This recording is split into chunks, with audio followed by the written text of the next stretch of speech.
Before we go into a Dhamma speech, let it be a silent speech for yourself.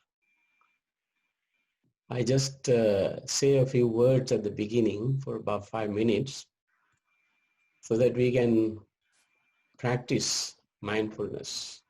We can practice awareness. Feel at home with your body. When you breathe in and breathe out, you feel at home with your body and mind. So this path that we are using is breathing process. But as we started with the breathing, we also have the background as loving kindness. Because we have loving kindness for ourselves, honestly wishing ourselves peace and harmony, being peaceful, being happy, being at home, not only physically at home, but mentally we are reflecting on ourselves, how we are, and we accept how we are. It's very important to allow our mind to see ourselves, to have a inner journey, inward introspection or inward what we call exploration, antara sammasana in the Pali language, going inward, reflection or inquiry into ourselves.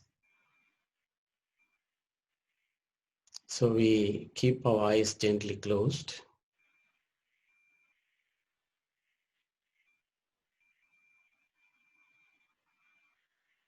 Just breathe in with the sense of loving kindness. Breathe out with the sense of loving kindness. Getting together like this itself is loving kindness for ourselves. And we also have compassion, feeling for others. It's not only that we practice for ourselves, we also practice for those who are in need of our practice. In various forms, we help each other. This is based on compassion. Community is always based on compassion. Community feeling we have for each other. Honestly wishing each other peace, harmony, and happiness.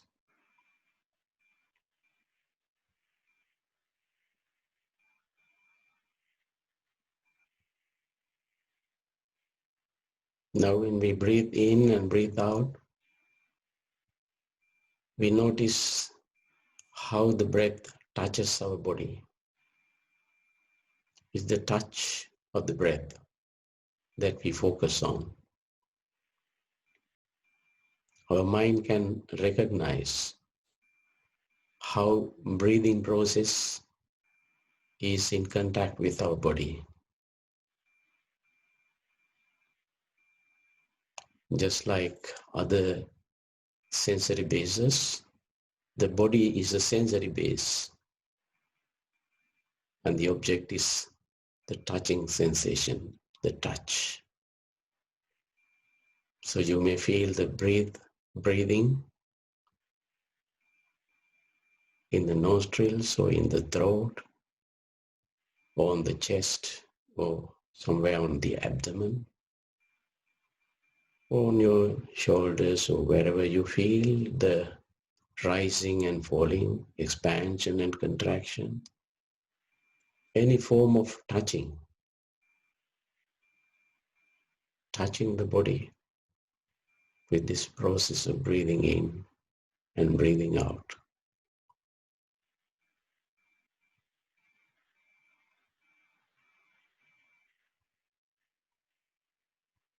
When you focus on your breath, you may see details.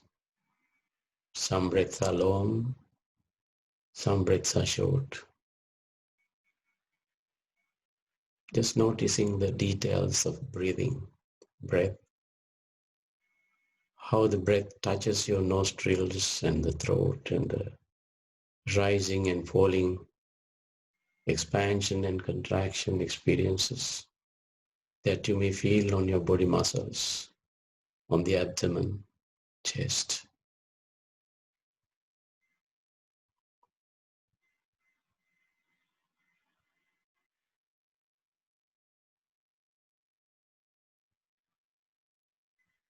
It's not only that we breathe in and breathe out mindfully, we recognize, we know that we breathe in, that we breathe out.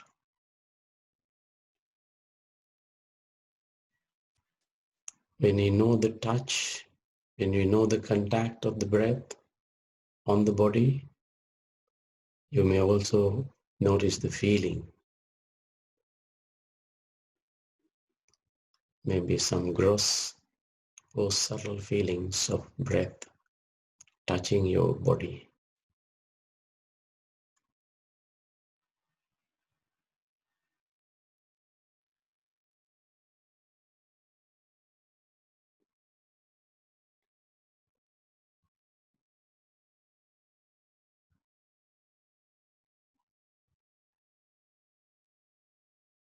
It's not only feeling, but perception is also there. As soon as you feel, you perceive it.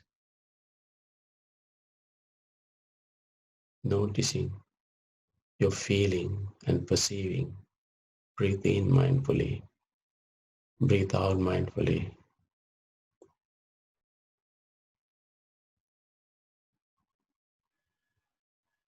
When we know this way of recognition of breathing process, we remember, and remembering is there. Even we are conscious of the whole body.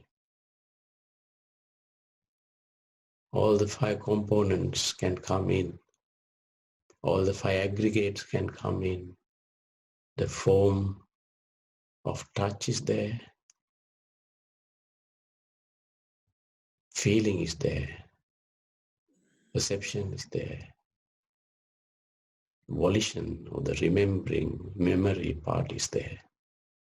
And we are conscious of the whole body, whole process of breathing.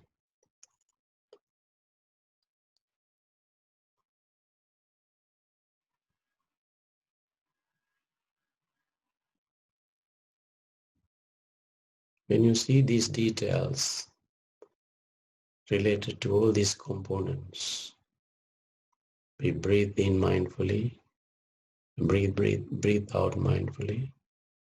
We have that holistic approach.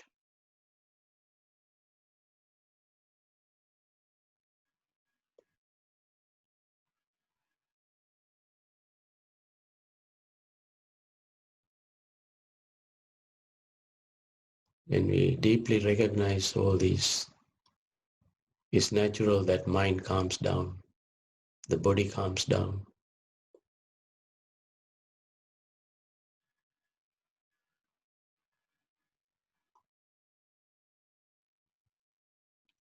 Experiencing the calming nature, we can train our mind, breathe in mindfully, experiencing calming nature of the body and mind.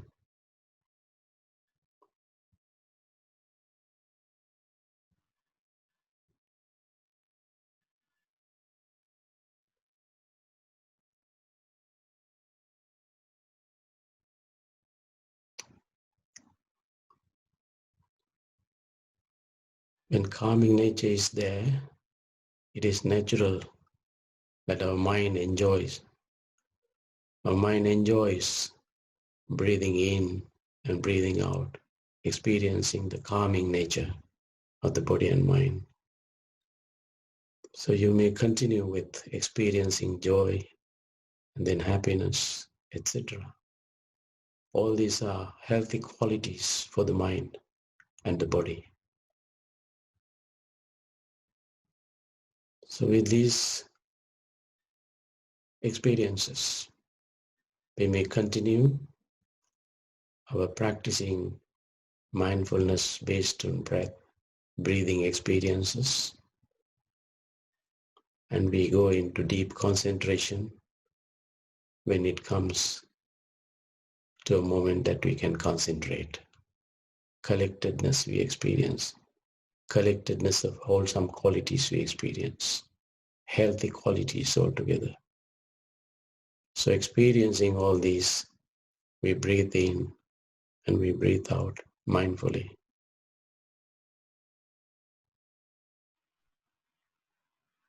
I'll be silent hereafter. Please look after yourself, your mind and body with the breathing process, experiencing all these healthy qualities.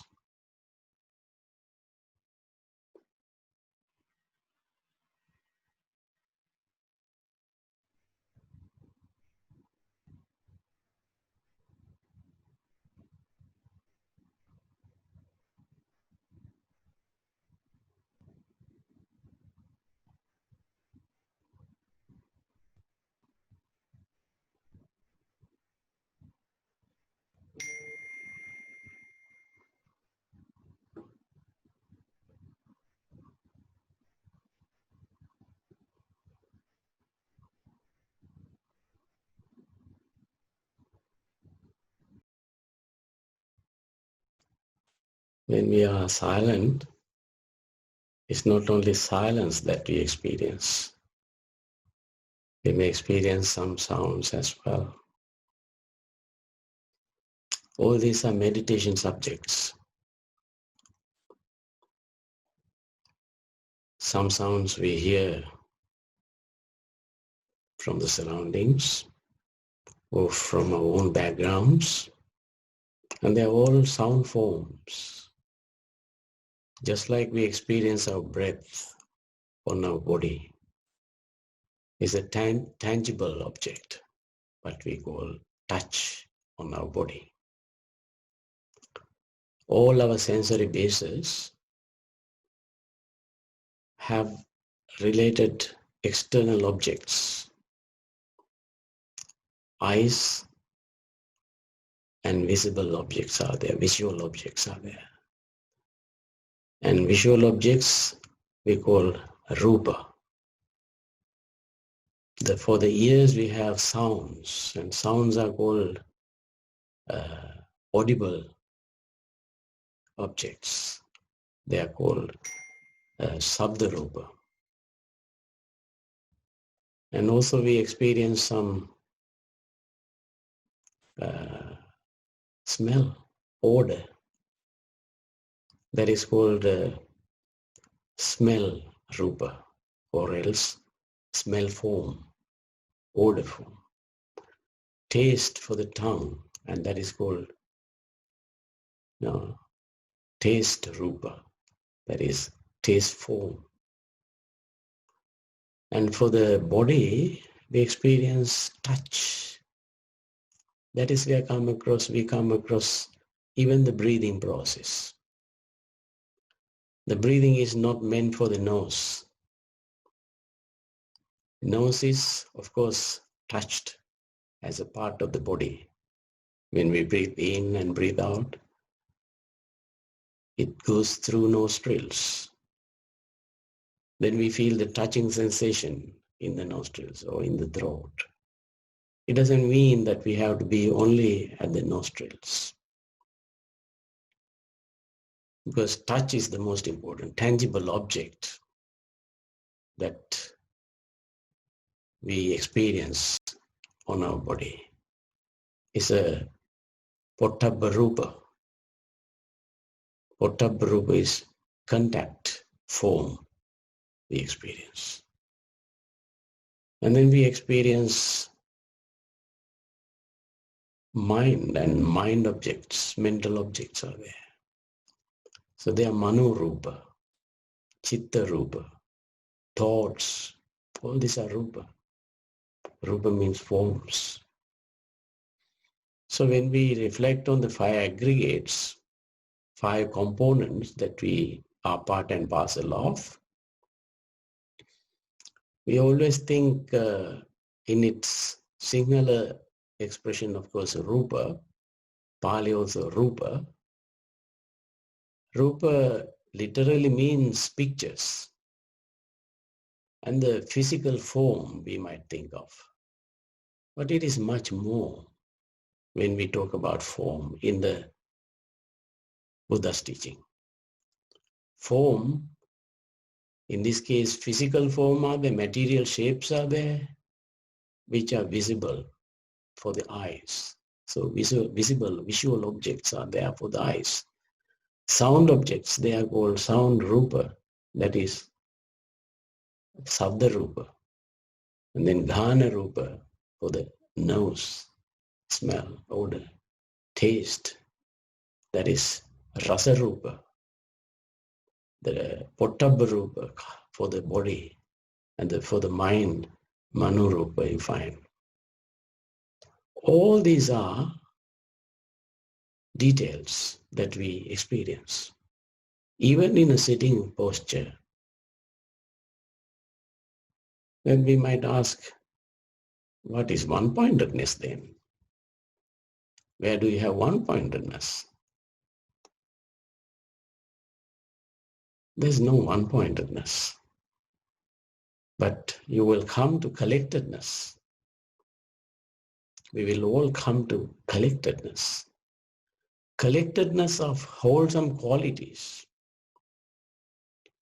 Our recognition, our knowing, discernment, all that is important. Knowing the breath is one experience. Touching sensations we recognize, another experience. Long or short breath, breathing processes, another experience. All these details are there for us to focus on. So meditation is not just a boring thing. So many aspects are there for us to focus on.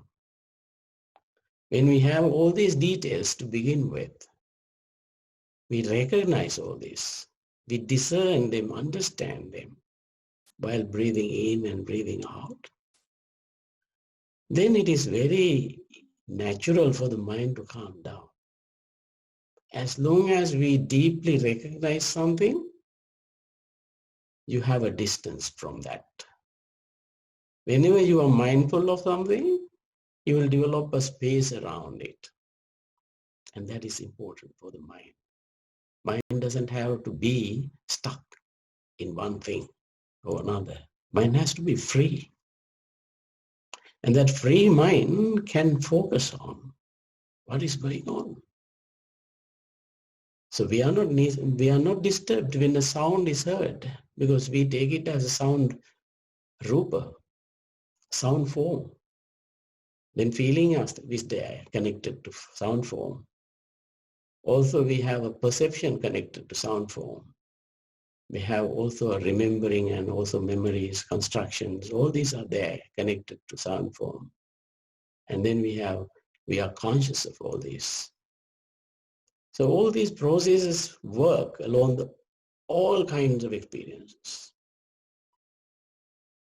Then at the very beginning, we can have that as the focus, as our focus.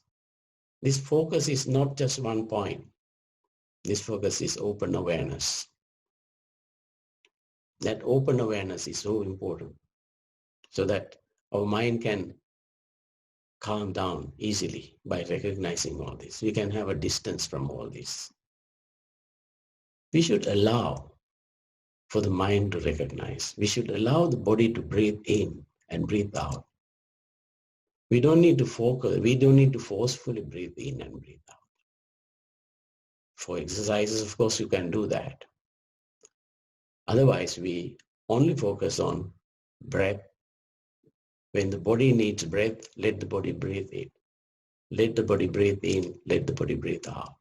And that letting the body breathe in and breathe out is a way of allowing. And that allowing is very important. That is an acceptance. We accept ourselves. So this way, when we start meditation, it is not just limited to only sitting. Of course, sitting is necessary for collectedness and developing concentration and attaining certain peace of mind, developing jhana, developing concentration. For that, we need to sit down. But is it the only meaning of what we call Buddhist meditation? No. We need to remember the holistic picture of the Buddha's teaching of meditation. Otherwise, we are always leading ourselves along misconcepts, along a constructed form of meditation which we interpreted in a maybe limited way. If we ask ourselves, how long do we meditate per day? We might tend to answer this question. But this is a wrong question. But we also give a wrong answer to this. Why do I say that? Because meditation is just a translation of the word bhavana into English. Bhavana is a holistic approach, not just sitting. The whole life we can use for meditation in that sense. It's not meditation as a sitting posture. Of course, we may think that, oh yes, walking posture is there, standing posture is there, lying posture is there, but still we are limited. Why? As we remember, the Buddha's usage of bhavana connected to Dhammacakkappavattana Sutta, that is the first discourse, setting the wheel of the Dhamma in motion. There Buddha mentions all the Eightfold Path, and at the end Buddha says, bhavitabbam. All these are to be cultivated. The word bhavana there is used for cultivation. Cultivation of what? Cultivation of wholesome understanding, or else right understanding. Right understanding is an open-minded, multi-dimensional approach. Of course, Four Noble Truths we always talk about when we refer to the first one, right understanding. So right understanding is knowing dukkha, the cause of dukkha, end of dukkha, and path leading to the end of dukkha. This awareness. Of course, this is a vast area. Entire Buddha's teaching will be covered with this. But summarized, right understanding is multidimensional approach. That is to understand a problem in four ways. Analyzing a problem or conflict or anything, whatever you think as suffering, in four ways. Suffering as it is, that is to realize. Cause of it is to eradicate. Tanha, that is craving, is to be eradicated. And then the end of it is to be experienced, Satchikātabham. And path leading to end of it is what is practiced as bhavana. Path leading to end of suffering is Eightfold Path. Eightfold Path starts with the same one which I have already mentioned, right understanding. So right understanding, if we understand things in an open-minded attitude, multidimensional approach, then we think along the same line. And that thinking connected to right attitudes, right thought, where you find loving kindness, compassion, and your way of renouncing from the attachment, This way, Buddha explains right attitudes connected to the second one. When you understand things, you think rightly, you develop your attitudes accordingly, and then you will have right speech. Right speech is also meditation, but we don't call it meditation because it is cultivation. Right speech. That is the third of the Noble Eightfold Path. right speech, if you speak correctly, if you speak for the good of others, if you share the Dhamma with the others, all that is right speech. Giving. Then comes dana even. Giving. Even the form of giving is there in the way of talking to others. You spend your time. You allocate your time for others. Your presence here is a way of giving because you have allocated your time. You are giving your time for a good purpose, for a good cause. So this way of generous attitudes are all included because they are not just limited to one quality itself. You find they are connected with other qualities. Overlaps. They overlaps. So the right speech is to not only to talk, but even to listen to. To a counseling, for example, listening to others' problems is a way of expressing your empathy, your compassion. And listening to others is a way of sharing, is a compassion attitude. So this way, we have a way of giving even in relation to speech. And action, again, comes to a same field. Right action, right way of helping oneself and others. And then you find right livelihood, entire occupation. All this is to cultivate. And then you find right effort. Right effort is to make efforts to increase the wholesome qualities and to decrease the unwholesome qualities. If there are any good qualities already planted in as a healthy quality, we make efforts to increase them, improve them. If there are no qualities of that kind, we'll invite them into our mind. And if there are some bad qualities or unwholesome, unhealthy qualities in us, we try to remove them from our mind. And at the same time, we have to prevent them coming in. Any unwholesome qualities coming in, we prevent. And this way, we make efforts. Efforts in the Buddha's teaching, in the Noble Eightfold Path, means always these four aspects: increasing wholesome, decreasing the unwholesome. So when we have these qualities, it's very easy that we are mindful. So mindfulness is there as the seventh aspect of the Noble Eightfold Path to be cultivated.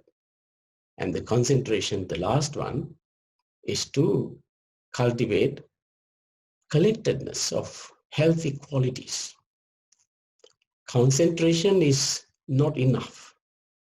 It's a concentration, of course, for the sake of translation, the sake of using the words, we use them, but samadhi is always explained as a collectedness of wholesome qualities. Kusala chitta ekaggata, samadhi, that is the Pali expression about it.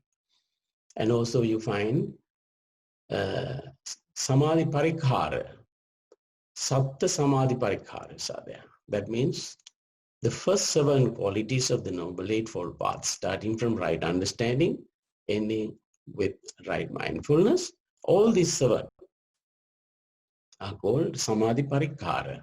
Samadhi parikhara means requisites of samadhi. So samadhi is not just a mere concentration, but it is a healthy concentration of healthy qualities, collectedness of wholesome qualities. So when we refer to these eightfold path, these 8 aspects of the Noble Eightfold Path to be cultivated, where you find the first usage of the word bhavana, bhave tabbang in that sense, that is to be cultivated as a future passive participle, because it is the usage in that context. And the bhavitang is there as a past participle there. That means to be done and has been done. What is to be done is done. What is to be cultivated is cultivated. This is the process going on. So there is an understanding process in it. There's a process to be cultivated, and there's a process which have been already understood and cultivated. So when we now say that bhavana embraces all these 8 aspects, we cannot limit it for sitting alone. When we limit it for sitting alone, we miss a lot. This has happened to our society. We always ask people, we always ask ourselves, do you have time for meditation? Those who ask these questions have already done meditation. That means they have already applied mindfulness while going to toilets, while cleaning the toilets, while cleaning the premises, by arranging the rooms, by arranging the beds, by washing the hands. During this time, of course, we wash hands often. We are mindful of washing hands then. That itself is a way of cultivation, because we make ourselves present with the action, what we are doing.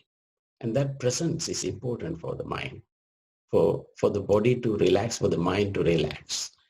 And then when we are seated, of course, we apply qualities like breathing mindfully, so that we find a way of being at home with our body, a way of being at home with our mind while breathing in and breathing out. It calms down. So this is the way that we need to remember that Buddha's teaching focuses on meditation. So then there are, of course, usages. Jhana, you find. Jhana is kind of ecstasy you attained, ecstasy, happiness. And you concentrate your mind with healthy qualities to a very deep level, where you come across various levels of deep concentration moments. They will last long, sometimes some minutes, sometimes hours. Some people attain them for hours and days even.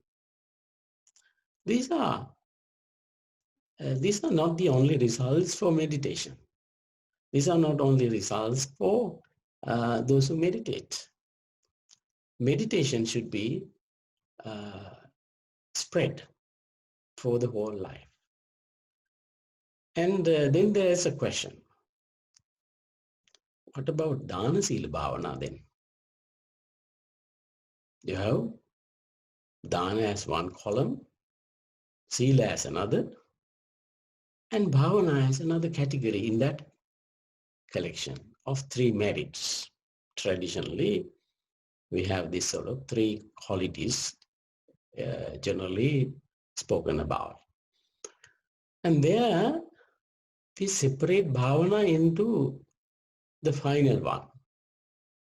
And Dana does not include Bhavana. Sila does not include Bhavana. And that is conventionally, people and we all do it, but actually speaking, Dana itself is Bhavana. Sila itself is Bhavana. And then again, I should use the English translations. Dana means charity, giving, generosity, way of, giving up, letting be, letting go, that attitude. Then do we not have meditation in it? When we give, I said, you give your time for your relaxation. You separate, you allocate your time. You give your time for yourself and for others. Dhamma, giving teaching of the Buddha, or giving the teaching for people to benefit from, this is dana. Buddha, recommended that, and also Buddha appreciated that as the best dana that one can give. Best dana. That is to make others aware of the teaching of mindfulness, teaching of these good qualities, so that others can benefit from all this. And giving material food, material things, whatever support one can give to others. All this is dana. And then what is the result? we are free from attachment. When we are free from attachment, final freedom of attachment is Parismul Nibbana, the final result. So dana alone is elaborated to the extent that we come across bhavana, all the Eightfold Path that is there. I remember when I was participating in a Dhamma discussion in Stockholm in early, mid-80s. One day we had an open discussion and anybody could come in. Somebody came in the middle of the discussion, a little bit intoxicated. And he wanted to ask questions. We had to, of course, give him time at the question time only. So at the question time, his question was, he said, I am full now. I have enough. I have taken enough. And I feel like drinking more. And I feel like eating more. Even though my stomach is full, my mouth wants to eat more. How do you answer this question, he asked. You know, even though he is not in a mindful level, you know, my answer to that question I remember still. I said, yes, it's not good that you give everything to yourself. Even when you are satisfied, your mouth likes to eat. Why don't you share it with others? Then it will be very useful, healthy for yourself. So when you want to eat more, when you don't have any more room, that is what is called greed. So instead of greed, we can practice a good quality called generosity, sharing with others. Of course, this answer was good for the others mostly, because he was not that mindful to listen to these answers. But later, when actually he ended up in a hospital because he was so addicted to it. And 1 or 2 days later, he happened to call me and wanted to apologize for disturbing the discussions. And I asked where he was. He said he was in a hospital. He said he was dying in a hospital. And he asked whether I can visit him. Of course, I did visit him. I took some fruits and visited him, and then and I said, I just came. Then he said, can you forgive me? I said, well, forgiveness is by yourself, not from me.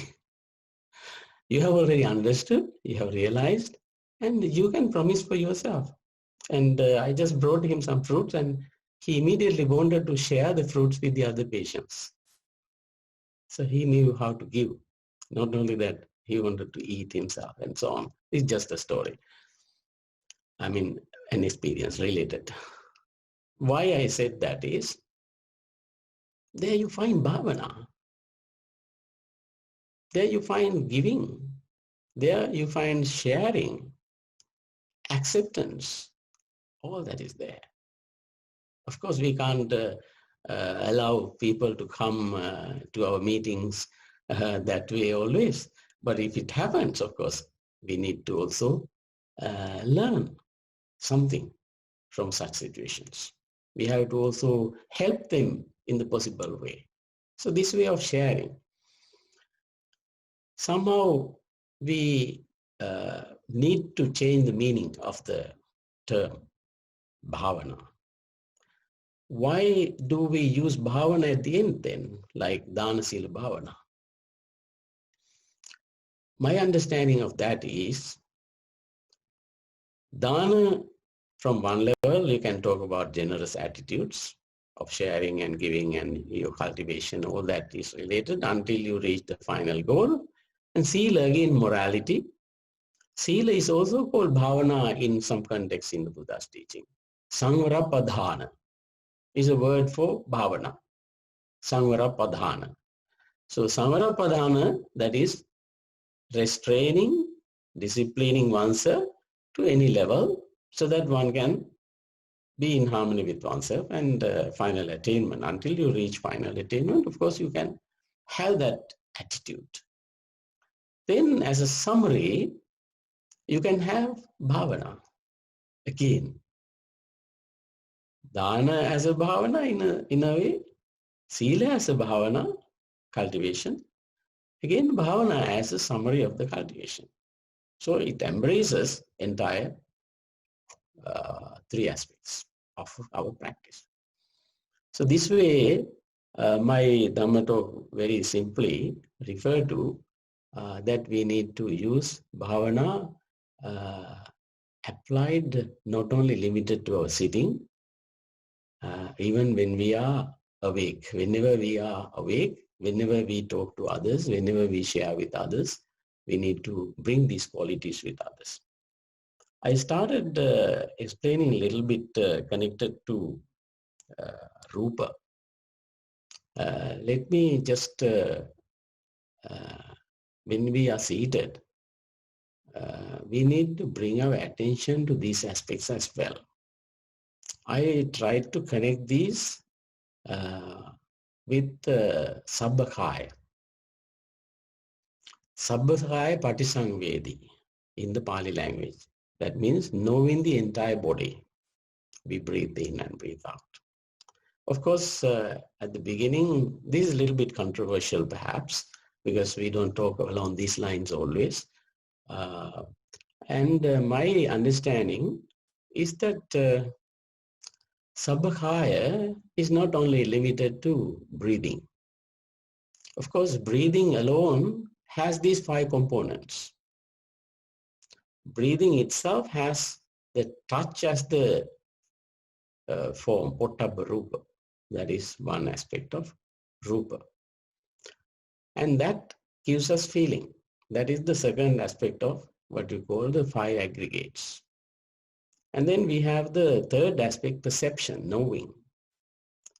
And then we have volition, connected, remembering and guiding ourselves, constructing dispositions, and we have this sort of aspects connected to memory part. And then we have way of being conscious. So very simply, at the very beginning, in relation to touching sensation alone, we have the 5 aggregates. And if you hear something, again we have the 5 aggregates. If you taste something inside the mouth, if you feel the tongue tasting something inside, you find the 5 aggregates connected. Smell, the same way, 5 aggregates connected. More than that, when we are silent, so many thoughts come. Thoughts come and go. When the thoughts come, we can recognize as Mano Rupa, and then the feeling, perception, volition, and consciousness, mind consciousness will be alert there. So when we are there like that, Sabbakaya Patisangvedi, knowing the entire body, because there we have Vijnanakaya, we have Chetanakaya, we have Vedanakaya, Sanyakaya, and we have also Rupakaya. So all these are kayas in the Buddha's contexts. Sabbakaya, all kinds of aspects connected, we can recognize while breathing in and breathing out. At the beginning, when your mind is so concentrated, of course, mind might not have that much of freedom. Mind will have joy only. Then mind will have only happiness. Then mind will concentrate with all these qualities. Then mind becomes subtler and subtler. Even at that level, the subtlest level, you can say 4th jhana. And when you attain such a level, then you have upekha sati parisuddhi. Upekha is equanimity, or penetrative insight, if you like. That attitude you find, penetrative insight or equanimity, balanced mind. At the same time, mindfulness is there. Upekha sati, even in the 4th jhana. So that is a very deep level of concentration. Even at that level, we can experience it while breathing in and breathing out. In that capacity even, one can practice vipassana, because changing nature is there. changing patterns are there, we are not totally absorbed because sati is there, mindfulness is there, concentration, deep level of concentration. We are using mindfulness in that level in our capacity to be mindful of changing patterns, and we accept changing. So letting be, letting go, and when it is time for us to end meditation, we wind up and we change our posture.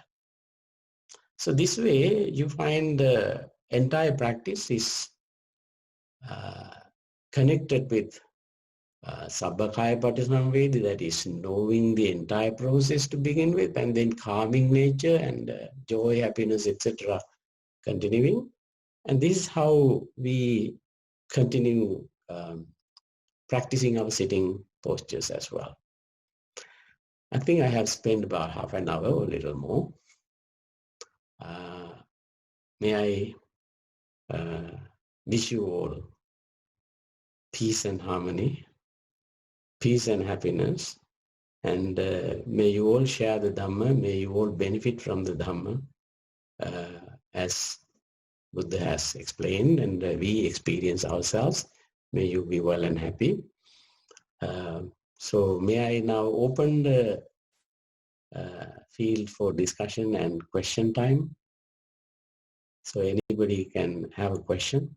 I was just wondering, through this, through the meditation, the goal of the meditation am I correct in saying is to realize the right get the correct understanding of anicca, dukkha, anatta. So through my meditation practice, I normally use the breath, anapana. How would I get that realization of, I presume the first step I understand is anicca. So what are the things that should be reflecting after my meditation to understand anicca? Yes, thank you. Thank you very, very much. It's a very important question. Yes, anicca is heart of the whole practice. Anicca, dukkha, anatta. They are the heart of the whole practice. Vipassana is that. So whenever you experience any little process of changing nature, for example, when you are mindful of your body, as I said, you have the touching experience. Let us go into the same example that I took. You have the touch as the sense experience. Touch cannot last as it is. Touch as a rupa in this context because it's a form. It's a tangible form. Okay? That tangible form turns out to be immediately a feeling. So whatever we call tangible form is no longer a tangible form, but it is a feeling. And the feeling will last only just like a bubble of water.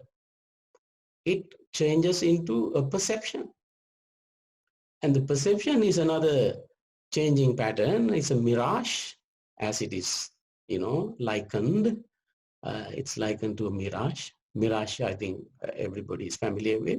That is, a seeming water, like in the sun. When you are in a desert, you can see on the sand, bright sun is there, and then you find like watery look. And a deer will be cheated with the sun, and they will be deceived by, thinking that there is water in front and so on. Our mind, our perception is like that.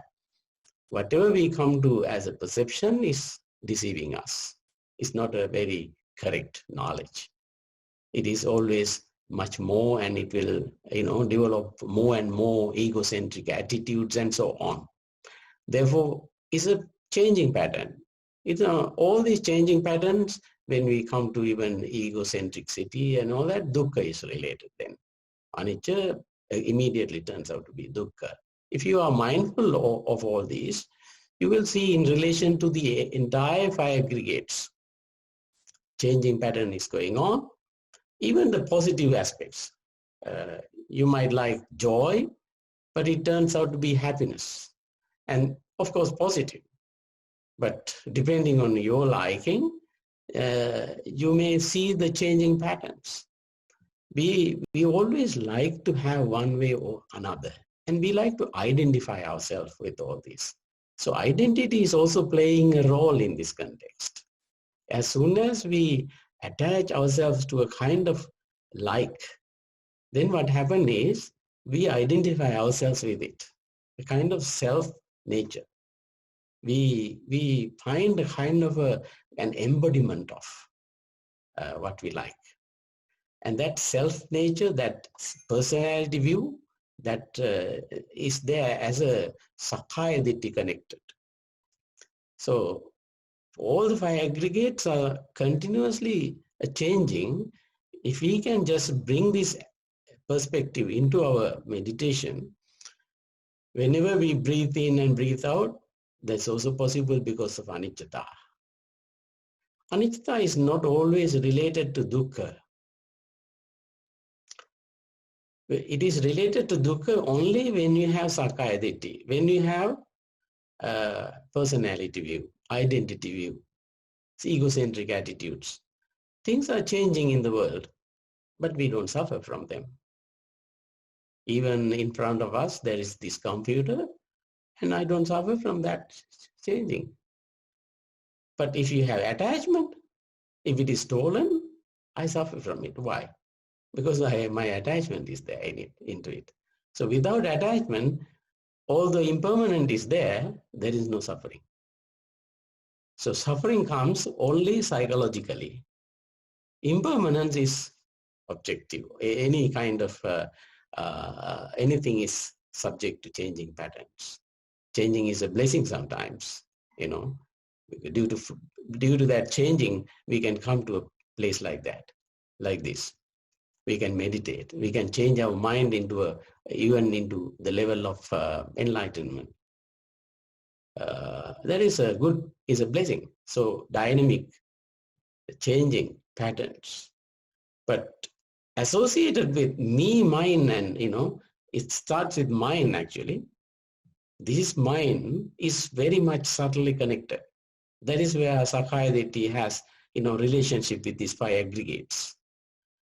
Sakayaditi is personality view, egocentric view, and that egocentric view is connected, and then any anicca will be suffering. Any impermanent nature is suffering. So this is how we need to recognize impermanence to be observed. And we need to be in harmony with it. Otherwise, we suffer from it unnecessarily. So we need to accept changing patterns, accept changing as a harmony, as a blessing, allow things to happen so that let be you can practice. At the same time, you can see the relationship between egocentric attitudes coming in. How you give rise to me, mine, and myself. Especially starts with mine. This is mine, therefore I am, therefore myself, this connection. If you can bring this into the picture of dynamic process, then we are practicing correctly to my understanding. I think we have to thank everybody for participating, and a few of you asked questions. I hope that you will benefit from it. So before we wind up, shall we just be silent for just a couple of seconds? Breathe in mindfully with this joy of the Dhamma, joy of sharing the Dhamma, participating in a program like this so that we benefited from these reflections. May you all be happy, well, and peaceful, and wish all others, those who are participating in this, and those who are at home, may they all be well and happy. During this time, because of the pandemic problem, let us wish quick recovery to those who suffer from this viruses. Honestly, let us extend the sense of loving kindness towards all living beings, all living creatures, just opening our heart without any boundary for extending loving kindness to the entire world, to entire universe. Wherever there are creatures in their capacity, may they be well and happy.